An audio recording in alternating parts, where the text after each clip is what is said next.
దేవునికి ప్రియమైన శిష్యులుగా ఇక లోకంలో మనం జీవించగలుగుతాం. కాబట్టి ఇంతవరకు కూడా మనము 38 లక్షణాలను అపొస్తలుల కార్యాల గ్రంథం నుంచి మనం దాదాపు 18 అధ్యాయాల వరకు కూడా మనం అపొస్తలుల పౌలు గురించి రాయబడిన ఆ లక్షణాల గురించి మనం ధ్యానం చేశాం.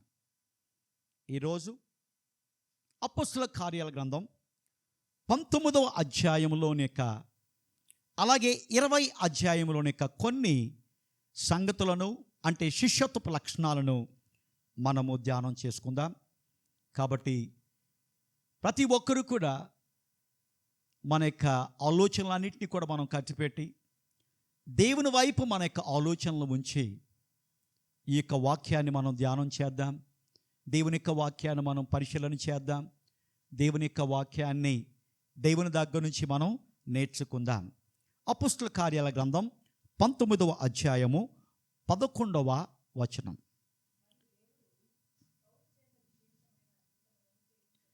దేవుడు పౌలు ద్వారా విశేషమైన అద్భుతములను ఆయన చేయించాడు.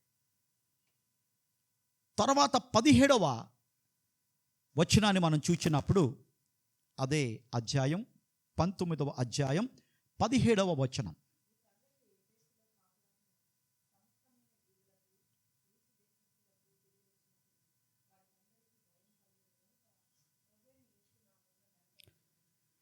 ప్రభువైన యేసు నామమును ఏం చేశారండి? పౌలును కనపరచలేదు. పౌలు విశేషమైన అద్భుతాలు చేస్తున్నాడు. ఆ యొక్క విశేషమైన అద్భుతాల గురించి మనం ఆలోచన చేసినప్పుడు పౌలు నీడ పడితే స్వస్థతలు పొందేవాళ్ళంట. పౌలు తాకిన చేతి గుడ్డలు రోగస్తులు పట్టుకుంటే వాళ్ళు ఏమయ్యారు? నయమయ్యారు. ఇలాంటి విశేషమైన అద్భుతములను దేవుడు పౌలు ద్వారా ఆయన చేశాడు. ఇలాంటి విశేష అద్భుతాలు పౌలు తన నామములో చేయలేదు. ఎవరి నామములో చేశాడు? యేసు నామములో చేసి యేసు నామమును ఏం చేశాడు? ఘనపరిచాడు. కాబట్టి శిష్యత్వములోని యొక్క 39వ లక్షణం విశేషములైన అద్భుతముల ద్వారా ప్రభువైన యేసు నామమును ఘనపరచువారు ఎవరండి? శిష్యులు. చాలామంది ఈ రోజుల్లో మనం గమనించినప్పుడు నేను ప్రార్థన చేశాను, స్వస్థత జరిగింది. నేను నేను నేను అనేక మాటలను అనేకమైన భక్తులు సేవకులు వాడటం మనం చూస్తున్నాం. కానీ నిజమైన శిష్యుడు తన్ను గణపరిచే దానికి ఇష్టపడడు. తన్ను పంపిన తన్ను రక్షించిన యేసయ్యను ఏం చేస్తాడు? గణపరుస్తాడు. తన నామాన్ని గణపరుచుకునే దానికి ప్రయత్నం చేయడు. తన సేవను గణపరుచుకునే దానికి ప్రయత్నం చేయడు. తన మినిస్ట్రీస్ని గణపరిచేదానికి ప్రయత్నం చేయడు. ఆ యొక్క మినిస్ట్రీస్ని దయచేసిన యేసు నామాన్ని ఏం చేస్తాడు? గణపరుస్తాడు. కాబట్టి మనకి జీవితాల్లో కూడా దేవుడు తన కృప ద్వారా అనేకమైన కృపావరాలను మనకిచ్చి తన పరిచర్యలో దేవుడు మనల్ని వాడుకుంటున్నాడు. కాబట్టి ఈ యొక్క పరిచర్యల ద్వారా దేవుడు గొప్పగా మనల్ని వాడుకుంటున్నప్పుడు ఇది మన ఘనత కాదు, ఇది మన మహిమ కోసం కాదు, మన పేరు ప్రతిష్టల కోసం కాదు. యేసు నామమునకు మనం ఏం చేయాలి? ఘనపరచాలి అని అపొస్తలుల పౌలు యొక్క శిష్యత్వపు జీవితం ద్వారా అతి ముఖ్యమైన లక్షణాన్ని మనము నేర్చుకుంటున్నాం. అందుకనే బైబిల్లో అనేకమైన వచనాలు మనం చూసినప్పుడు అనేకమైన భక్తులు ఈ రకంగా తెలియచేస్తారు, మాకు కాదు నాయన, మాకు కాదు, నీ నామమునకే ఏంటి? మహిమ కలుగునుగాక. ఏదైనా నాయనకి లోకములో గొప్ప కార్యాలు జరుగుతున్నావంటే నాయన అది నీ వల్లనే. నీవు నన్ను వాడుకుంటున్నావు, నేను లేకపోతే ఇంకొకరిని వాడుకుంటావు. కానీ నువ్వు అద్భుతాలు మాత్రం చేసే వ్యక్తి నువ్వే. అందుకని మేము చూడము, మనుషులు మేము గణపరచము, మనుషులు మేము కీర్తించం. మనుషుల యొక్క గొప్పతనం కాదు, మనుషుల ద్వారా మీరు జరిగిస్తున్న యొక్క గొప్ప కార్యాలని మేము మీ మహిమ నిమిత్తం మిమ్మల్ని మాత్రమే మేము గణపరుస్తామని చెప్పి దేవుని ద్వారా విశేష అద్భుతాలు చేస్తున్న వారితో పాటు ఆ యొక్క అద్భుతాలను చూస్తున్న అనేక మంది కూడా అద్భుతాలు చేయిస్తున్న యొక్క దేవుని యొక్క నామమును, యేసు నామమును మాత్రమే ఏం చేయాలి? గణపరచాలి అని మన యొక్క జీవితాల్లో మనం నేర్చుకుందాం. నువ్వు చక్కటి పాట పాడుతున్నావు, మంచి స్వరాన్ని దేవుడు నీకు ఇచ్చాడు. అలాంటప్పుడు ఆ స్వరాన్ని ఇచ్చిన దేవుణ్ణి మనం ఏం చేయాలి? గణపరచాలి. దేవుడు చెప్తున్న మాట ఏంటంటే, నన్ను నువ్వు గణపరిచితే నేను నిన్నేం చేస్తాను? గణపరుస్తాను. నువ్వు ఎప్పుడైతే నువ్వు నన్ను గణపరచటం నువ్వు మర్చిపోయి నీకున్న తలంతులను, నీకున్న గొప్పతనాన్ని ఎప్పుడైతే నువ్వు గణపరుచుకుంటావో నీకు నేను దూరంగా వెళ్ళిపోతాను. కాబట్టి ప్రభునందు ప్రియులారా, మన యొక్క వ్యక్తిగత జీవితాల్లో, కుటుంబ జీవితాల్లో, మన ప్రార్థన జీవితాల్లో యేసు నామములో నువ్వు ప్రార్థన చేయటం వలన అద్భుతం జరుగుతుంది. ఆ విషయాన్ని నువ్వు జ్ఞాపకం చేసుకో. రాజేంద్ర బాబు నామములో ప్రార్థన చేస్తే అద్భుతం జరగదు. ఇక లోకంలోని ఏ గొప్ప దైవ సేవకుని ఇక నామములో కూడా అద్భుతాలు జరగవు. యేసు నామములో మాత్రమే అద్భుతాలు జరుగుతాయి. కాబట్టి యేసు నామమును గణపరిచే వ్యక్తులుగా మన యొక్క జీవితాల్లో మనం ఉందాం.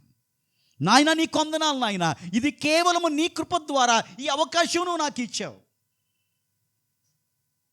కేవలము నీ తలంతు నాయన నువ్వు నాకు దయచేసావు. ఒక బహుమానముగా నువ్వు నాకు ఇచ్చావు. దీన్ని నేనే పాటి వాడను నాయన. నీ కృపలో ఈ యొక్క అద్భుతమైన అవకాశాన్ని నువ్వు నాకు దయచేసావు. కాబట్టి దేవా, నేను నిన్ను హృదయపూర్వకంగా ఏం చేస్తాను? గణపరుస్తాను అని మనము తగ్గించుకొని దేవుణ్ణి హెచ్చించే లక్షణాన్ని మన యొక్క జీవిత యాత్రలో మనం ఉన్నప్పుడు యేసు ప్రభు మెచ్చుకునే నిజమైన శిష్యులుగా ఇక లోకంలో మనము జీవిస్తున్నట్లు. అపోస్తలుడైన పౌలు అంత గొప్ప దైవ సేవకుడు, అంత అద్భుతమైన అద్భుతాలు చేసిన ఆయన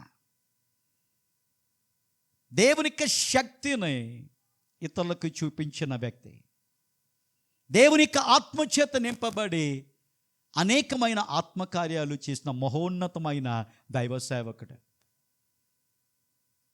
ఇలాంటి గొప్ప శిష్యుడు తన్ను గణపరుచుకోలేదు, దేవుని ఏం చేశాడు? గణపరిచాడు. అది 39వ లక్షణం. 40వ లక్షణంలోనికి మనం వెళ్దాం. అపోస్తలుల కార్యాల గ్రంథం 20వ అధ్యాయం 18వ వచనం. అపోస్తలుల కార్యాల గ్రంథం 20వ అధ్యాయం 18వ వచనాన్ని మనం చదువుకుందాం. చదువు.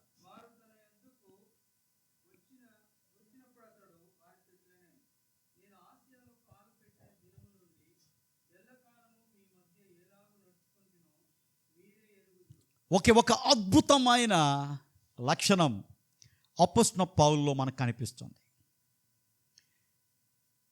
తన గురించి ఓపెన్గా ఛాలెంజ్ చేసుకుంటున్నాడు. నన్ను చూసిన నా ప్రియులారా, నేను మీ మధ్య ఏ రకంగా నడుచుకున్నానో మీరు ఎరుగుదురు. అంటే దాని అర్థం ఏంటో తెలుసా? ఒక రోజు కాదు, ఒక నెల కాదు, ఎల్లకాలము కూడా జనుల మధ్య మాదిరికరముగా నడుచుకొని మంచి సాక్ష్యము కలిగిన వాడు ఎవరండి? అపోస్తలుడైన పౌలు. ఇలాంటి అద్భుతమైన లక్షణాన్ని ఆయన కలిగి ఉన్నాడు. నా మాటలు జాగ్రత్తగా మీరు ఆలోచించేయండి. ఎల్లకాలం, అప్పుడప్పుడు కాదు, జనముల మధ్య మాదిరికరముగా నడుచుకొని మంచి సాక్ష్యము కలిగిన వాడు శిష్యుడు. మనం ఆలోచించేద్దాం, మన నడత ఎలాగుంది? మన గురించి జనాలు ఏం మాట్లాడుకుంటున్నారు? మన ప్రవర్తనలో ఏమైనా లోపదోషాలు ఉన్నాయా? అపోస్తలుడైన పౌలు అంత పరిశుద్ధతతో, అంత పవిత్రతతో దేవుని పోలి నడుచుకున్నాడు కాబట్టే ఈ ఓపెన్ ఛాలెంజ్ని ఆయన అక్కడ అనౌన్స్ చేస్తున్నాడు. చూడండి, నేను ఎలాగ నడుచుకున్నానో మీకు తెలుసు కదా, నా నడత ఎలాగో మీకు తెలుసు కదా, నా ప్రవర్తన ఎలాగుందో మీకు తెలుసు కదా, నా సాక్ష్యం ఎలాగుందో మీరు గుర్తించారు కా. అలాగే మీరు కూడా అలాంటి సాక్ష్య జీవితాన్ని మీరు కలిగి ఉండండి. కాబట్టి ప్రభునందు ప్రియులారా, దేవుని యొక్క మందిరములో దేవునితో నడవటం, మంచి సాక్ష్యాన్ని మనం కలిగి ఉండటం చాలా ఈజీ అండి. కానీ మన ఇంటిలో, మన కుటుంబస్తుల మధ్య, మన బంధువుల మధ్య మనము అన్ని వేళల్లో, అన్ని సమయాల్లో, అన్ని దినాల్లో, అన్ని పరిస్థితుల్లో మన సాక్ష్యాన్ని మనం ఏం చేయాలి? మనం కాపాడుకోవాలి. ఒక అద్భుతమైన దేవుని మహింపరిచే జీవితాన్ని మనం కలిగి ఉండాలి. మన నడత విషయంలో మనం జాగ్రత్తగా మనం ఉండాలి. మన నడతను చూచి దేవునికి మహిమ రావాలి. మన నడతను చూచి అనేక మంది దేవుని దగ్గరకు ఆకర్షించబడాలి. అలాంటి అద్భుతమైన లక్షణాన్ని అపోస్తలుడైన పౌలు కలిగి ఉన్నాడు. ప్రస్తుతం ఎందుకు దేవుని యొక్క సంఘం అభివృద్ధి చెందట్లేదు? ఎందుకు దేవుని దగ్గరికి అనేక మంది రాలేకపోతున్నారు? దానికి కారణం ఎవరో తెలుసా అండి? దేవుని నమ్మిన మనం, దేవుని రక్షకునిగా అంగీకరించిన మనం, మన నడత ప్రజల మధ్య సరిగా లేదు. మన సాక్ష్యం సమాజంలో సరిగా లేదు. మనల్ని బట్టి దేవుని యొక్క నామం దూషించబడుతుంది. అతను ఎవరు అంటే క్రైస్తవుడు అని చెప్తారు. ఆ క్రీస్తుకు తగిన లక్షణాలు, క్రీస్తు లక్షణాలు ఆ వ్యక్తిలో లేకపోవటం వలన సాక్ష్యాన్ని పోగొట్టుకుంటున్నాడు. తద్వారా మన జీవితం ద్వారా మహింపరచవలసిన దేవునికి అవమానము, అగౌరవాన్ని మనం తెస్తున్నాం. కానీ అపోస్తలుడైన పౌలు జీవితాన్ని మనం చూసినప్పుడు, దేవుని దగ్గరకు వచ్చిన తర్వాత తన జీవితంలో ఆ దేవునికి మహిమకరంగా తన నడతను ఉంచుకున్నాడు. ఎవరు కూడా వేలెత్తి చూపించే రకంగా తన జీవిత విధానము లేదు. చాలా జాగ్రత్తగా ప్రజల మధ్య ఎల్లకాలము మాదిరికరమైన నడతను ఆయన నడుచుకున్నట్లు మనం చూస్తున్నాం. కాబట్టి ఒక ప్రశ్న మనం వేసుకుందాం. మన నడత ఎలాగుంది? మన ప్రవర్తన ఎలాగుంది? మనల్ని చూసి జనాలు ఏమని అనుకుంటున్నారు? మన యొక్క సాక్ష్యం ఎలాగుంది? ఒకసారి ఆలోచించేద్దాం. క్రైస్తవుడు అంటే క్రీస్తు లక్షణములను ధరించున్నవాడు. క్రీస్తు లక్షణాలను ఇతరులు మనలో చూడాలి. మనల్ని మనలుగా చూడకుండా క్రీస్తును మనలో చూడగలగాలి. అలాంటి మాదిరిని, అలాంటి ప్రవర్తనను మన యొక్క జీవితంలో అన్ని పరిస్థితుల్లో, అన్ని సమయాల్లో, అందరి వ్యక్తుల మధ్య మనం మాదిరికరంగా మనం ఉండాలని ఈ శిష్యత్వపు లక్షణం ద్వారా దేవుడు మనకు తెలియచేస్తున్నాడు. కాబట్టి ఒకవేళ ఈ విషయంలో మనం తప్పిపోయినట్లయితే, మన ప్రవర్తన, మన నడత సరిగా లేకుండా ఉన్నట్లయితే, ఈరోజు నాయన ఇక శిష్యత్వం యొక్క 40వ లక్షణంలో నేను తప్పిపోయాను ప్రభువా, నీ కృపలో నాయన ఇక నుంచి నా ప్రవర్తన మీకు ఇబ్బందికరంగా కాకుండా, మీకు సంతోషకరంగా, అనేక మందికి మాదిరికరంగా ఉండేదానికి నేను తీర్మానం తీసుకుంటాను ప్రభువా. అలాంటి మంచి సాక్ష్యాన్ని నేను కలిగి ఉంటాను అని ఒక తీర్మానం తీసుకున్నట్లయితే, నిజంగా దేవుడు మనం తీసుకున్న యొక్క తీర్మానాలను బట్టి ఆయన సంతోషిస్తాడు. మన సాక్ష్య జీవితాన్ని బట్టి దేవుడు ఆనందిస్తాడు. దేవుడు యోబుని చూచాడు. యోబుని గురించి దేవుడు సాక్ష్యం ఇస్తున్నాడు. నా భక్తుడైన యోబుని గురించి నీకు తెలుసా? సాతాను, ఓ అపవాది, మనం ఏ తప్పులు చేస్తామో అపవాదికి తెలుసు. కారణం ఏంటి? తప్పు చేయించేవాడు అపవాది. అందుకనే అపవాదితో దేవుడు ఏం చెప్తున్నాడు? యోబుని గురించి సాక్ష్యం ఇస్తున్నాడు. యోబు ఎలాంటోడో తెలుసు కదా నీకు.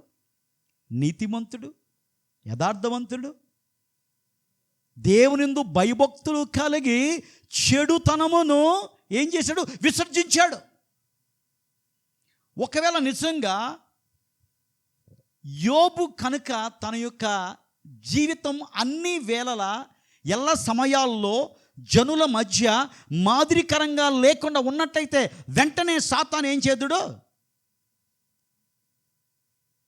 ఏమన్నాయన నువ్వు చెప్పేది? ఈ తప్పు చేశాడు కదా, ఈ నేరం చేశాడు కదా, ఈ వక్ర ప్రవర్తన ఉన్నది కదా, ఇతరులా నీతిమంతుడు అవుతాడు, ఇతడు ఏ రకంగా నువ్వు చెప్పగలుగుతున్నావు చెడుతనాన్ని విసర్జించాడని, ఈ చెడు చేశాడు అని సాతాను చెప్పాలి. కానీ సాతాను ఏ దోషం కూడా యోబులో చూడాల. కారణం ఏంటంటే, ఏ తప్పు కూడా యోబు చేయలేదు. ఇంకా ఏ తప్పు కనపడలేదు. అప్పుడు ఏం చేస్తున్నాడు తెలుసా? నువ్వు చుట్టూ కంచి వేసావు కదయ్యా, అందుకని ఇలాగ ఉన్నాడు. ఆ కంచి తీసేయి, నీ ఎదుటే నేను వదిలి వెళ్ళిపోతాడు. ఆ పరిస్థితిలో కూడా సమస్తాన్ని కోల్పోయినప్పటికీ కూడా తన ప్రవర్తనని మాత్రం జాగ్రత్తగా కాపాడుకున్నాడు. నిజంగా మనకు ఒక అద్భుతమైన సాక్షిగా యోబు మనకు మిగిలిపోయాడు. ఎన్నో కఠినమైన పరిస్థితులు, ఆస్తి నష్టం, ప్రాణ నష్టం, మానసిక వేదన, కట్టుకున్న భార్య బాధపడుతుంది మాటల చేత, తన స్థితిని చూసి అసహ్యించుకుంటుంది, తన స్థితిని చూసి అందరూ కూడా అనేక రకాల చెడ్డ మాటలు పలుకుతున్నారు. అయినప్పటికీ కూడా తాను జనుల మధ్య తన ప్రవర్తనను, తన నడతను ఏం చేశాడండి? ఒక మాదిరికరంగా ఉంచుకున్నాడు. అందుకనే యెహోవా ఇచ్చెను, యెహోవాయే తీసుకొని పోయాను, ఆయన నామమునకే మహిమ కలుగును గాక. నీ జీవితంలో ఏదైనా నష్టం కలిగినప్పుడు, నువ్వు తట్టుకోలేని పరిస్థితుల్లో ఉన్నప్పుడు ఈ మాటలు నువ్వు చెప్పగలుగుతున్నావా?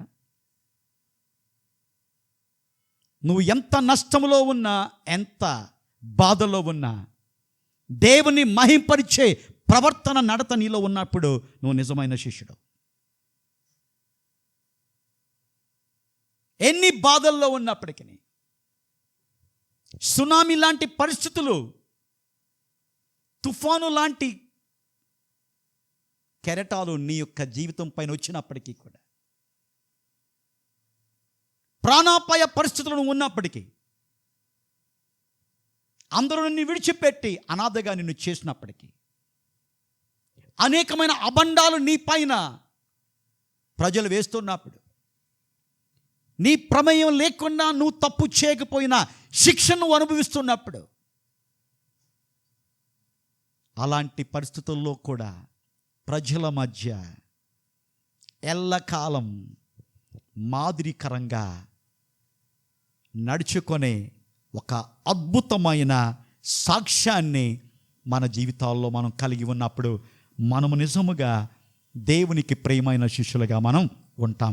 అపోస్తలుడైన పౌలు అలాంటి మంచి సాక్ష్యాన్ని ఆయన కలిగి ఉన్నాడు. అలాంటి మంచి ప్రవర్తనను ఆయన కలిగి ఉన్నాడు.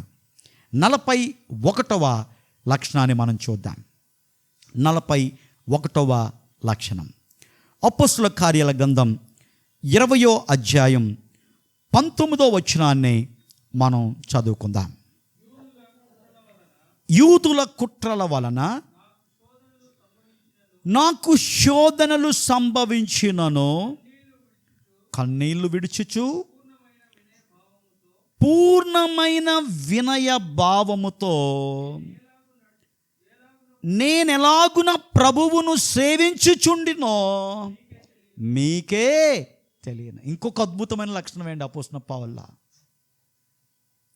నిజంగా అపోస్తలుడైన పౌలు ఒక అద్భుతమైన శిష్యుడిగా పరిశుద్ధ గ్రంథంలో మనకు కనిపిస్తున్నాడు. అలాంటి అద్భుతమైన శిష్యుడిగా జీవించేదానికి ఆయనలో ఉన్న 41వ లక్షణం, కుట్రల వలన అనేక శోధనలు సంభవించినప్పటికీ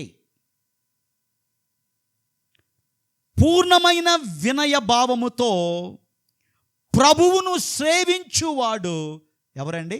శిష్యుడు. నువ్వు తప్పు చేయలేదు, కానీ అనేకమైన కుట్రలు నీ పైన ప్రజలు పన్నచ్చు. నువ్వు పనిచేసే ప్రదేశంలో కావచ్చు, నీ బంధువులు కావచ్చు, నీ ఫ్రెండ్స్ కావచ్చు, ఆఖరికి నీ కుటుంబస్తులు కావచ్చు.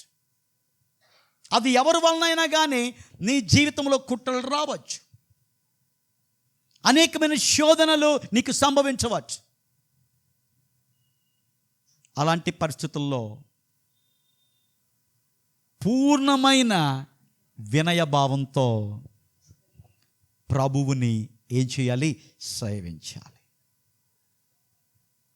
నాయన, నా జీవితంలో నువ్వు ఉన్నావు నాయన, నువ్వు చూస్తున్నావు నాయన. పగ తీర్చుకోవటం నా వంతు కాదు. పగ తీర్చుకొని నేను నా పైన కుట్రలు వేసిన వారిపైన నేను కుట్రలు వేయను. నా చెడును కోరుకున్న వారి యొక్క మంచిని నేను కోరుకుంటాను తప్ప వారి యొక్క నాశనాన్ని నేను కోరుకోను. నా నాశనాన్ని వాళ్ళు కోరుకుంటున్నారు. నా జీవితంలో అపకారము చేయాలని వాళ్ళు ఇష్టపడుతున్నారు. కానీ నేను నీ శిష్యుడిగా ఉండాలని కోరుకుంటున్నాను. నా జీవితంలో ఎన్ని కుట్రలు నాకు వచ్చినా, ఎన్ని శోధనలు నా పైన వచ్చినా కానీ వినయభావంతో నేను నిన్ను ఏం చేస్తాను? సేవిస్తాను. అపోస్తలుడైన పౌలుకి కుట్రలు, శోధనలు ఎలాగొచ్చినాయో తెలుసా అండి? ఆయన చేసిన తప్పుల వలన కాదు, కేవలము దేవుని యొక్క సువార్తను ధైర్యముగా ప్రకటించేదానికి, సత్యాన్ని ప్రకటించేదానికి వెళ్తున్నప్పుడు అసత్యము అడ్డగించింది. ఈ రోజుల్లో కూడా అదే జరుగుతుందండి. సత్యముతో ఉన్న వాళ్ళను, యథార్థతో ఉన్న వాళ్ళను ఆ యొక్క మార్గం నుంచి తప్పించేదానికి కుట్రలు, కుతంత్రాలు కలుగుతున్నాయి.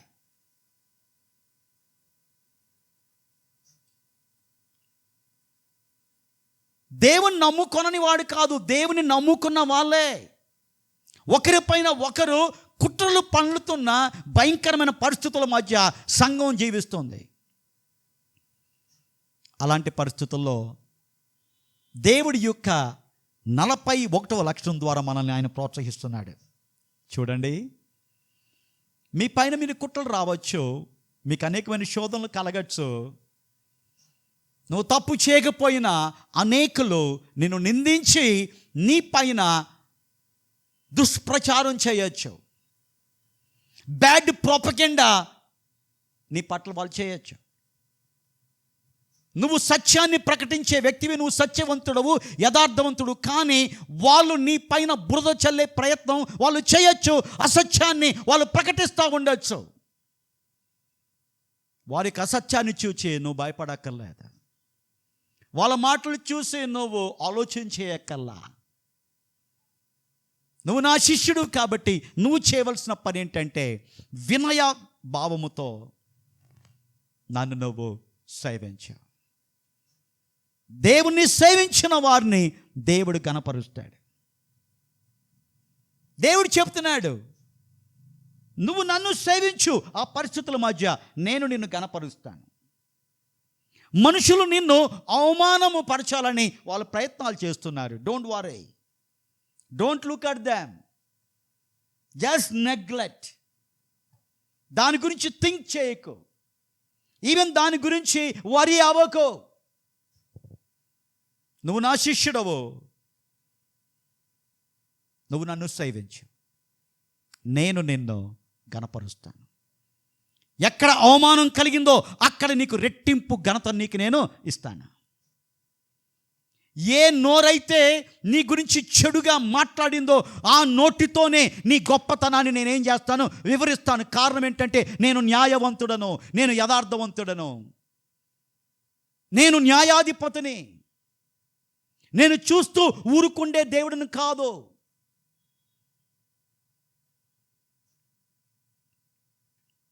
నీ పట్ల నేను ప్రత్యేకమైన శ్రద్ధను నేను కలిగి ఉన్నా.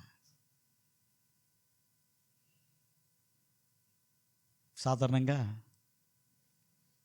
ఎవరైనా క్లోజ్గా ఉన్నప్పుడు వాళ్ళ గురించి మాట్లాడేటప్పుడు ఆ వ్యక్తి పైన ఈ వ్యక్తి దోమను కూడా వాళ్ళనివ్వడండి అంటారు. అవునా? అంటే ఏంటి, అంత కేర్, అంత ప్రొటెక్షన్ వాళ్ళు తీసుకుంటారనే ఉద్దేశంతో ఆఖరికి దోమను కూడా వాళ్ళనివ్వడు, లేకపోతే వాళ్ళనివ్వదు అని వారి యొక్క అద్భుతమైన బంధాన్ని గురించి మాట్లాడుకుంటారు. నిజంగా దోమను వాళ్ళనివ్వకుండా చేయటం ఎవరి వలన అవుద్దా? అది ఒట్టి మాట, అది ఏదో మాడాలి కాబట్టి కానీ నా దేవుడు మాత్రం నీ జీవితంలో దోమ కాదు, ఏది కూడా నీ పైన వాలేదానికి ఆయన విడవడు. కారణం ఏంటంటే నీ చుట్టూ ఆయన ఏం చేశాడు, కంచేశాడు. దేవుని యొక్క అద్భుతమైన ప్రొటెక్షన్లో మనం ఉన్నాం. దేవుని యొక్క అద్భుతమైన రక్షణ కవచములో మనం ఉన్నాం. అపవాది గర్జిస్తాడు, వాడు బోన్లో ఉన్న సింహం వలన ఆ గర్జన వింటే మనకే కాని కలగదు. వాడు అలాంటి వాడు. యేసు ప్రభు శిలువలో అపవాది యొక్క తలను ఏం చేశాడు, ఆయన చితుక్కొట్టాడు.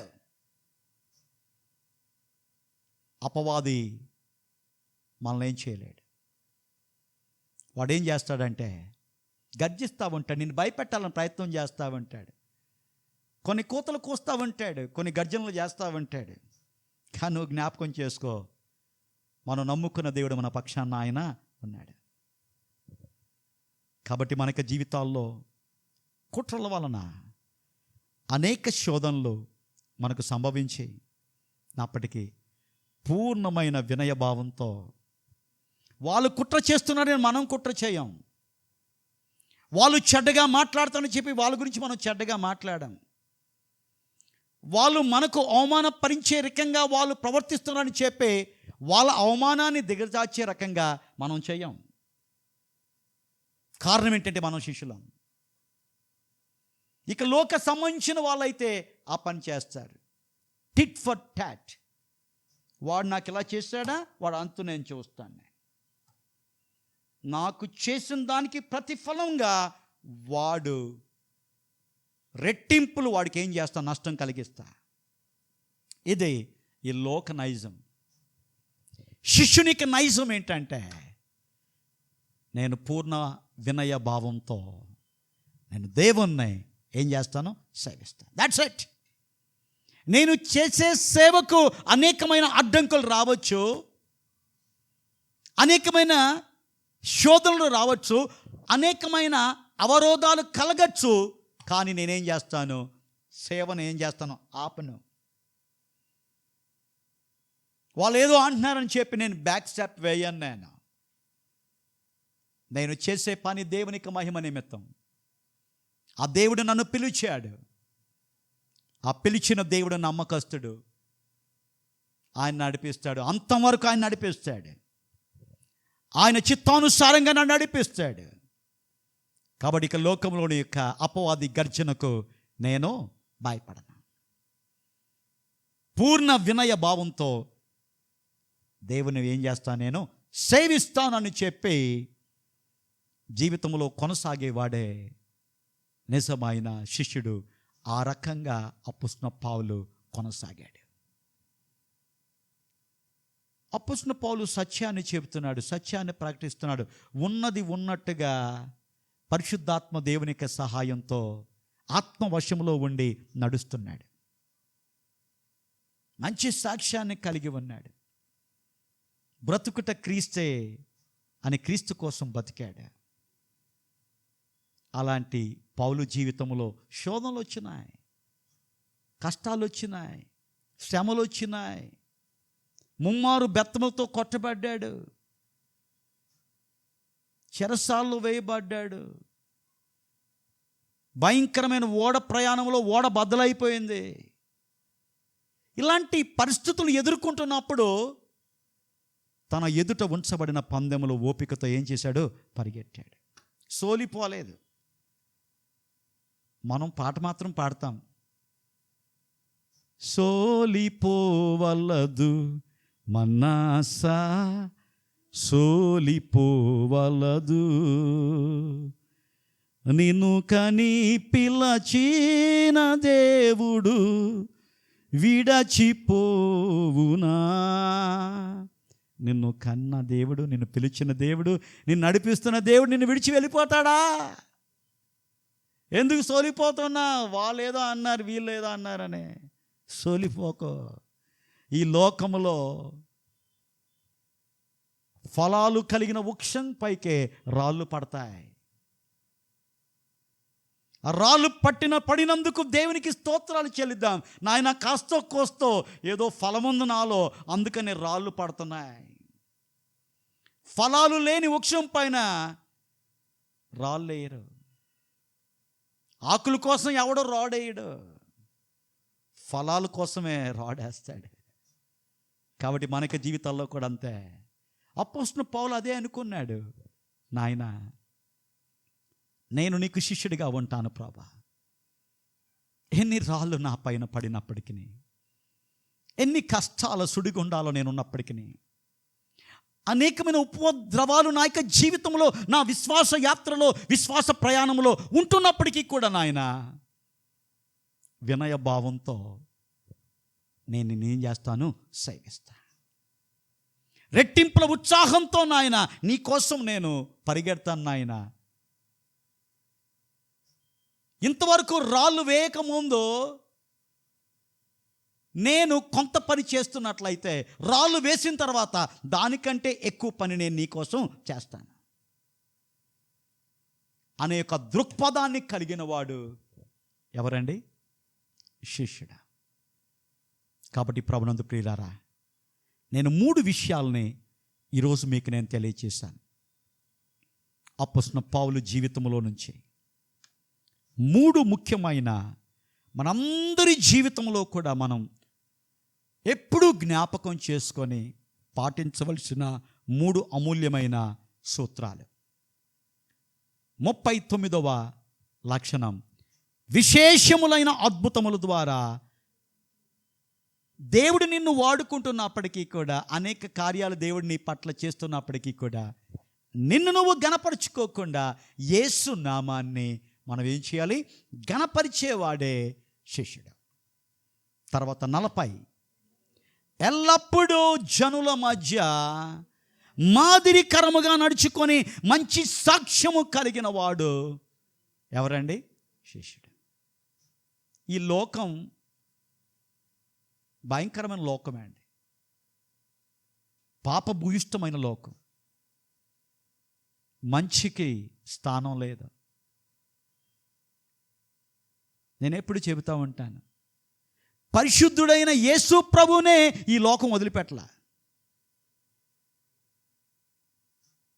ఏ పాపం ఎరుగని పావనామూర్తినే లోకం సిలువ వేసింది. భయంకరమైన జనాలకి ద్రోహం చేసిన బరబ్బా అనే బందిపోటు దొంగని ఈ లోకం ఏం చేసింది? ఏం చేసిందండి? విడుదల చేయమని కోరుకుంది. మాకేసొద్దు, ఎవరు కావాలి? మాకు బరబ్బా కావాలి. లోకం ఇలాంటిది. కాబట్టి దీని గురించి నువ్వు ఆశ్చర్యపడక్కర్లా. అయ్యో ఏంటి నాకు ఎలాగవుతుంది అని నువ్వు అనుకోకర్లా. కానీ దేవుని యొక్క అద్భుతమైన కృప మన పట్ల సమృద్ధిగా ఉంది. అలాంటి పరిస్థితుల్లోనే దేవుడు ఏం చేస్తాడు? తన ధైర్యాన్ని మనకిస్తాడు. ఆయన మనల్ని చేయి విడిచిపెట్టడండి. ఆయన చెప్తున్నాడు, నేను మిమ్మల్ని అనాథులుగా నేను చేయను. అంటే దాని అర్థం ఏంటి? అనాథ అంటే ఎవరు ఉండరు. మనం అనాథులు కాదు, మనం ఒంటరి వాళ్ళం కాదు. దేవుడు ఇమ్మానుయేలుగా ఆయన మనకు తోడుగా ఉంటాడు. అందుకని ఎవరైనా నా దగ్గరకు వచ్చి నేను ఒంటరి జీవితాన్ని జీవిస్తున్నా అంటే ఏం చెప్తాను? నేను ఏంటి ఒంటరి జీవితం జీవిస్తున్నా? ఎలాగ ఒంటరి జీవితం? యేసుప్రభు నీ జీవితం లేకుండా, యేసుప్రభుని అంగీకరించకుండా నువ్వు రక్షణ లేకుండా ఉన్నట్లయితే ఒంటరి జీవితం దాన్ని ఒప్పుకుంటాను నేను. కానీ యేసయ్యని నువ్వు అంగీకరించిన తర్వాత ఆయన నీ జతలో ఉంటాడు, నీలో ఉంటాడు, నిన్ను నడిపిస్తాడు సర్వసత్యములోనికి. ఆయన నేనేం చేస్తాడు? నడిపేస్తాడు. ఆయన నిన్ను విడిచిపెట్టాడు. సాతాను నేను కన్ఫ్యూజ్ చేస్తాడు, నువ్వు ఒంటరి వ్యక్తివి, నీకెవరు లేరు, ఒంటరిగా ఉన్నావు. వెంటనే అలాంటి థాట్కి నువ్వు సమాధానం చెప్పి, నేను ఒంటరి వ్యక్తిని కాదు, నా దేవుడు నాకు తోడుగా ఉన్నాడు, నా దేవుడు కునుకడు, నా దేవుడు నిద్రించడు, నా దేవుడు కనురెప్ప కూడా ఆయన వేయడు. అలాంటి అద్భుతమైన భద్రతలో నేను ఉన్నాను కాబట్టి నా జీవితంలో నేను ఆయనకు మహిమకరంగా నేను నడుచుకుంటా. నా యొక్క ప్రవర్తన ఆయనకు మహిమకరంగా ఉండేదానికి నా సాక్ష్యాన్ని నేనేం చేస్తాను? కాపాడుకుంటా. ఎవరు నన్ను ఏమన్నప్పటికీ కూడా I will not lose my cool. Yesu ప్రభు ప్రజలు ఎంతగానో హింసిస్తున్నప్పుడు, భయంకరమైన నేరాలు ఆయన పైన మోపబడుతున్నప్పుడు, ఆ న్యాయాధిపతి అడుగుతున్నాడు, ఏంటి నువ్వు మౌనంగా ఉంటున్నావేంటి? ఏదైనా మాట్లాడయ్యా, నాకు తెలుసు నువ్వు ఏ తప్పు చేయలేదు, నాకు తెలుసు, కానీ ఆ మాట నీ నోట్లోంచే రావాలి. మాట్లాడు. నిన్ను నువ్వు డిఫెండ్ చేసుకో. నీకోసం వాదించేవారు ఎవరు లేరు. అలాంటప్పుడు నీ గురించి నువ్వు వాదించుకో. అలాంటప్పుడు యేసుప్రభు ఎలాగున్నాడు తెలుసా? మౌనంగా ఉన్నాడు. ఇంకా గుచ్చి అడుగుతున్నాడు. ఒక ప్రశ్న అడిగాడు, నువ్వు యూదుల రాజువా?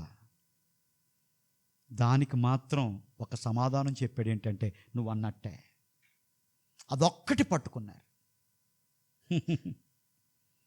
ఈ లోకంలో ప్రజలు కూడా మనల్ని ఎలా పట్టుకోవాలని చూస్తామంటారు. ఆ ఒక్కటి పట్టుకొని ఏం చేశారు?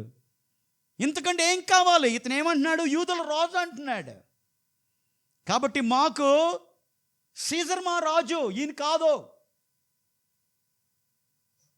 కాబట్టి సీజర్ స్థానంలో తాను ఉండాలని జనాల్ని రెచ్చగొడుతున్నాడు. ఇంకా అనేకమైన అబండాలు వేస్తున్నారు. అయినప్పటికీ కూడా యేసుప్రభు ఎలా ఉన్నాడు? మౌనంగా ఉన్నాడు. మౌనంతో సమాధానం చెప్పాడు. అలాంటి లక్షణాన్ని అపొస్తలుడైన పౌలు కూడా తన జీవితంలో కలిగి ఉన్నాడు. ఆఖరిగా 41 కుట్రల వలన అనేక శోధనలు సంభవించినప్పటికీ పూర్ణమైన వినయ భావంతో ప్రభువును సేవించువాడు. ఎవరండి? శిష్యుడు. కాబట్టి ఈ యొక్క 3 లక్షణాలను మన జీవితాల్లో కలిగి ఉండి మన యొక్క శిష్యత్వపు స్థాయిని మనం పెంచుకునే దానికి పరిశుద్ధాత్మ దేవుడు మనకు సహాయం చేసి నడిపించునుగాక. ఆమెన్. ఆమెన్.